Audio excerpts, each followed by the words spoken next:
ഇന്ന് നമ്മൾ ഡിസ്കസ് ചെയ്യുന്നത് blowing in the wind written by Bob Dylan. ആളൊരു അമേരിക്കൻ ഫോക്ക് സിംഗർ ആണ്. പിന്നീട് ഫോക്ക് മ്യൂസിക്കിൽ നിന്ന് റോക്ക് മ്യൂസിക്കിലേക്ക് മാറി. റോക്കും റോളും ബ്ലെൻഡ് ചെയ്ത് ക്ലാസിക്കൽ ലിറ്ററേച്ചറും പോയട്രി ആയിട്ട് മിക്സ് ചെയ്യുന്നതാണ് പുള്ളി സ്ഥിരം ചെയ്യുന്ന പരിപാടി.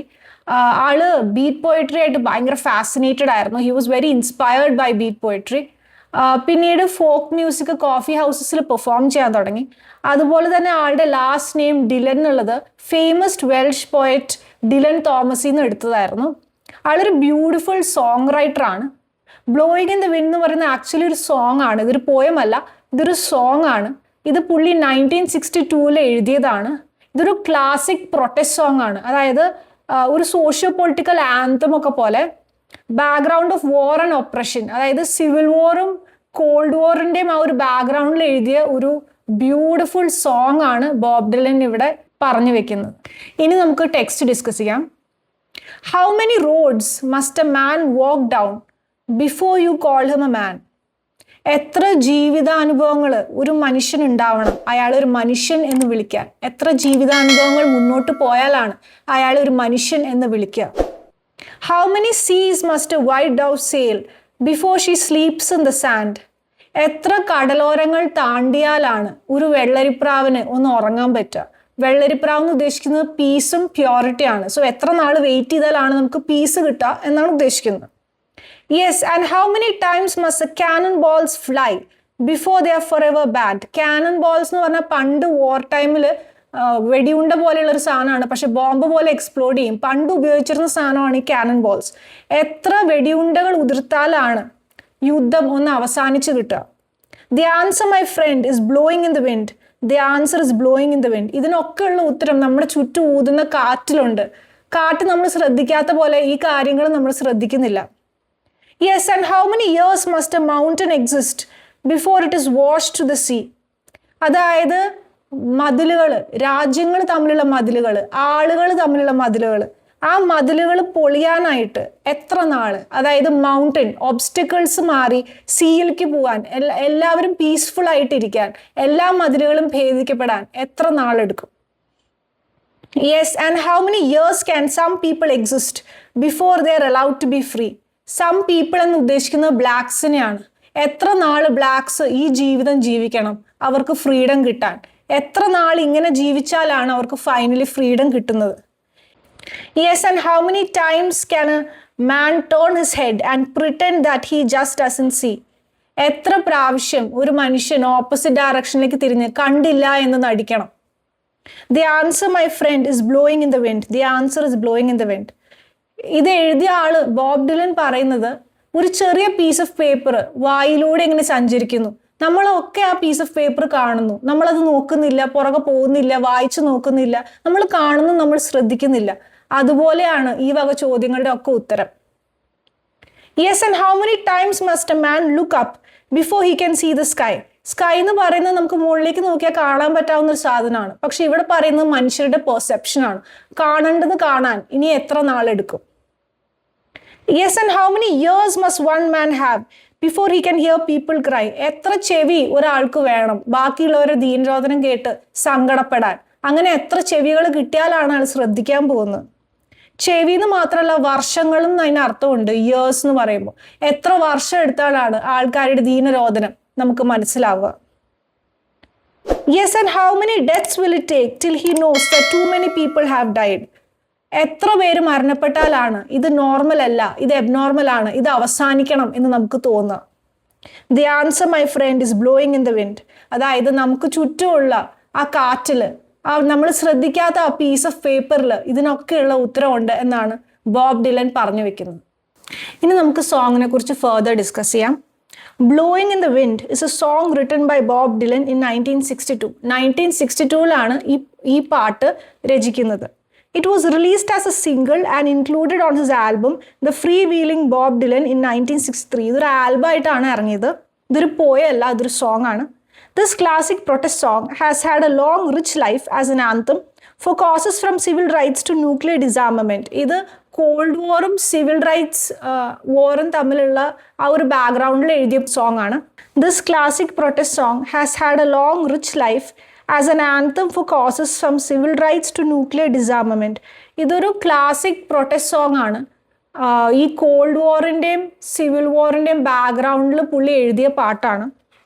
In this song the speaker poses a series of questions about the persistence of war and oppression. വാറിനെ കുറിച്ചും ഒപ്രഷനെ കുറിച്ചുമാണ് ഈ പാട്ട് മുഴുവൻ എഴുതിയിരിക്കുന്നത്. And then responds with one repeated cryptic reply.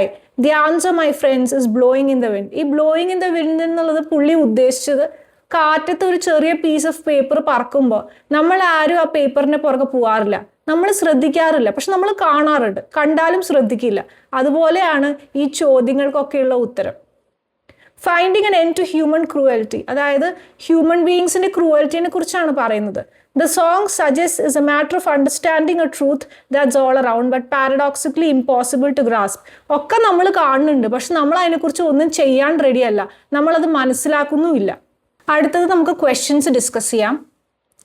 What does the phrase blowing in the wind suggest ചെയ്യും? ഈ blowing in the wind എന്നുള്ളത് ഞാൻ വീണ്ടും വീണ്ടും പറഞ്ഞിട്ടുണ്ട്. നമുക്ക് ചുറ്റും കാറ്റ് ഊതുമ്പോൾ കാറ്റുണ്ട്, നമുക്കറിയാം, പക്ഷെ നമ്മൾ ശ്രദ്ധിക്കാറില്ല. അതുപോലെ തന്നെ കാറ്റത്ത് പറക്കുന്ന ഒരു ചെറിയ പീസ് ഓഫ് പേപ്പർ നമ്മൾ കാണുന്നുണ്ട്, ശരിയാണ്, പക്ഷെ നമ്മൾ അതിൻ്റെ പുറകെ പോകുന്നില്ല, അത് വായിക്കാൻ ശ്രമിക്കുന്നില്ല, അത് ഓടിപ്പോകുന്നത് ശ്രദ്ധിക്കുന്നില്ല. നമുക്കറിയാം അത് പോകുന്നുണ്ടെന്ന്, പക്ഷെ നമ്മളത് ഇഗ്നോർ ചെയ്യുന്നു, നമ്മളത് ടേക്കൺ ഫോർ ഗ്രാൻറ്റഡ് ആവുന്നു. അങ്ങനെയാണ് ഒരുപാട് ചോദ്യങ്ങൾക്കുള്ള ഉത്തരം. How can nature be used as A metaphor for human experiences? അതായത് ഇവിടെ മൗണ്ടൻ എന്നുള്ളത് ഒബ്സ്റ്റക്കിൾസ് ആണ്, അതുപോലെ തന്നെ വെള്ളരിപ്രാവ് പീസ് പ്യൂരിറ്റി ഉള്ള പ്രാവിനെ കാണിക്കുന്നു. അങ്ങനെ നേച്ചറിൽ നിന്ന് പല കാര്യങ്ങളും എടുത്ത് കാണിച്ചിട്ടാണ് അത് ഹ്യൂമൻ എക്സ്പീരിയൻസ് ആയിട്ട് ഈ റൈറ്റർ, ഈ സോങ് റൈറ്റർ മിക്സ് ചെയ്തിരിക്കുന്നത്. അതായത് നേച്ചറും ഹ്യൂമൻ എക്സ്പീരിയൻസസും പുള്ളി മിക്സ് ചെയ്യാണ് ചെയ്തിരിക്കുന്നത്. What social issues concern U most today? അതായത് ഇന്ന് നമ്മുടെ അവിടെ നടക്കുന്ന വാർ, പല പല കൺട്രീസും വേറെ വേറെ കൺട്രീസായിട്ട് വാറിലായിരിക്കും. ഒപ്രഷൻ ഉണ്ടാവും, റേസിസം ഉണ്ടാവും, ജെൻഡർ ഡിസ്ക്രിമിനേഷൻ ഉണ്ടാവും. എന്ത് സംഭവിച്ചാലും നമ്മൾ ഒട്ടും ഒന്നിനെയും എഫക്റ്റഡ് അല്ല, നമ്മൾ അവരുടെ ദീനരോധനം കേൾക്കാൻ റെഡിയല്ല, അവരുടെ പ്രശ്നങ്ങൾ മനസ്സിലാക്കാൻ റെഡിയല്ല. നമുക്കെല്ലാം കാറ്റിനുള്ളിൽ കൂടെ പറക്കുന്ന പീസ് ഓഫ് പേപ്പർ പോലെയാണ്. നമ്മൾ കാണുന്നുണ്ട്, പക്ഷെ നമ്മൾ ടേക്കൺ ഫോർ ഗ്രാൻറ്റഡ് ആണ്, ശ്രദ്ധിക്കുന്നില്ല, മനസ്സിലാക്കുന്നില്ല. അതാണ് ബോബ് ഡിലൻ ഈ ഒരു പാട്ടിലൂടെ പറഞ്ഞു വെക്കുന്നത്. ഇനി നമുക്ക് കുറച്ച് എസ്സേ ക്വസ്റ്റ്യൻസ് ഡിസ്കസ് ചെയ്യാം. Discuss the symbolic meaning of the phrase blowing in the wind.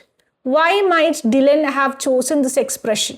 Blowing in the wind എന്ന് പുള്ളി ഉദ്ദേശിച്ചത് നമുക്ക് ചുറ്റും കാറ്റ് നമ്മൾ ശ്രദ്ധിക്കുന്നില്ലല്ലോ, നമ്മൾ ആ കാറ്റ് കൊള്ളുന്നുണ്ട് പക്ഷെ ശ്രദ്ധിക്കുന്നില്ല.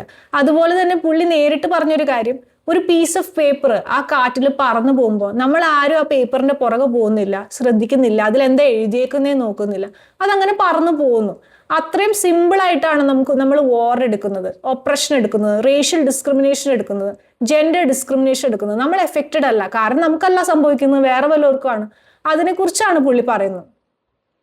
How does Dylan use questions to express themes of peace and social justice? ഇതിലൂടെ ഒരുപാട് ചോദ്യങ്ങളാണ് പുള്ളി പറയുന്നത്. ആ ചോദ്യങ്ങൾക്കുള്ള ഉത്തരം മുഴുവൻ കാറ്റാണ്, വേറെ ഒന്നുമല്ല. കാരണം നമുക്കതിന് ഉത്തരം ഇല്ല, നമ്മൾ ശ്രദ്ധിക്കുന്നില്ല, നമ്മളെല്ലാം ടേക്കൺ ഫോർ ഗ്രാൻറ്റഡ് ആണ്, കാരണം നമുക്കല്ല സംഭവിക്കുന്നത്. What role does imagery playing in conveying the song's message?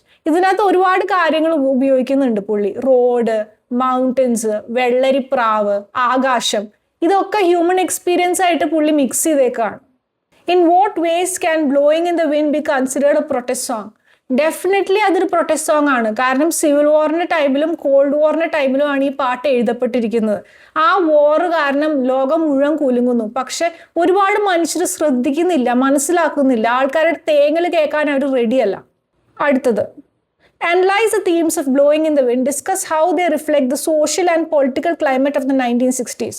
ഈ സോഷ്യൽ ആൻഡ് പൊളിറ്റിക്കൽ ക്ലൈമറ്റ് എന്ന് പറയുമ്പോൾ അപ്പോൾ വലിയൊരു വാറാണ് നടക്കുന്നത്. സിവിൽ വാറും കോൾഡ് വാറും ആ ഒരു ടൈമാണ്. അതുകൊണ്ടാണ് അതിനൊക്കെ എഗൻസ്റ്റ് ആയിട്ടാണ് പീസ് വേണം എന്നുള്ള വാർ ക്രൈ ആണ് പുള്ളി ഇതിൽ നടത്തുന്നത്. പീസ് വേണം, പീസ് കിട്ടിയേ പറ്റൂ. അങ്ങനെ എന്തോരം പേര് മരിച്ചാലാണ് പീസ് നമുക്ക് അവസാനം കിട്ടുന്നതെന്നാണ് പുള്ളി പറഞ്ഞു വെക്കുന്നത്. How does blowing in the wind address the concept of responsibility? Discuss who the song suggests is responsible for solving the issues it raises. അതായത് മനുഷ്യർ ഡിസ്ട്രക്ട് ചെയ്യാണ്, മനുഷ്യർ തന്നെ അതിനെ സേവ് ചെയ്യണം. ഈ ലോകം മനുഷ്യർ വിചാരിച്ചാൽ മാത്രമേ സേവ്ഡ് ആവുള്ളൂ. ഈ സോങ്ങിലൂടെ ബോബ് ഡിലൻ അതാണ് പറഞ്ഞു വെക്കുന്നത്. കൺക്ലൂഷൻ, ഇത് ബോബ് ഡിലന്റെ ഒരു കോളാണ് പീസിന്, ഹാപ്പിനെസ്സിന്. ഇതൊരു ക്രൈ ആണ് റൈറ്ററിന്റെ. കോൾഡ് വാർ ആണ് ഈ സമയത്ത്, അതുപോലെ തന്നെ സിവിൽ വാർ. ഈ ക്രൂവൽറ്റി അവസാനിക്കണം എന്നാണ് പുള്ളി ഉദ്ദേശിക്കുന്നത്. ഈ സോങ് ഇമോഷണൽ ആണ്, വളരെ ഹാർട്ട് ടച്ചിങ് ആണ്. ബോബ് ഡിലന് വേൾഡിനോട് പറയണം, ഇതൊരു പീസ് ഓഫ് പേപ്പർ ആണ്, ബ്ലോയിങ് ഇൻ ദ വിൻഡ്. ആ പീസ് ഓഫ് പേപ്പർ നമ്മൾ ആരും ശ്രദ്ധിക്കില്ല. അതുപോലെ തന്നെയാണ് ഈ ലോകത്ത് യുദ്ധം നടക്കുമ്പോഴും നമ്മൾ ശ്രദ്ധിക്കുന്നില്ല. കാരണം നമ്മുടെ ലൈഫിലല്ല, നമ്മുടെ ആരും അല്ല മരിക്കുന്നത്, വേറൊരു കോണ്ടിനെന്റിൽ വേറൊരു രാജ്യത്താണ് നടക്കുന്നത്. അത് പോരാ. ആളുടെ മെസ്സേജ് എന്താ? നമ്മൾ ഈ ക്രൂവൽറ്റി അവസാനിപ്പിക്കണം, നമുക്കും ഈ ദീനരോധനം കേൾക്കാൻ പറ്റണം, നമുക്കും ഈ വാറിനൊരു അവസാനം ഇടാൻ പറ്റണം. നമ്മൾ വിചാരിച്ചാലേ നടക്കൂ. മനുഷ്യൻ സ്റ്റാർട്ട് ചെയ്തത് മനുഷ്യൻ തന്നെ എൻഡ് ചെയ്യണം. Thank you.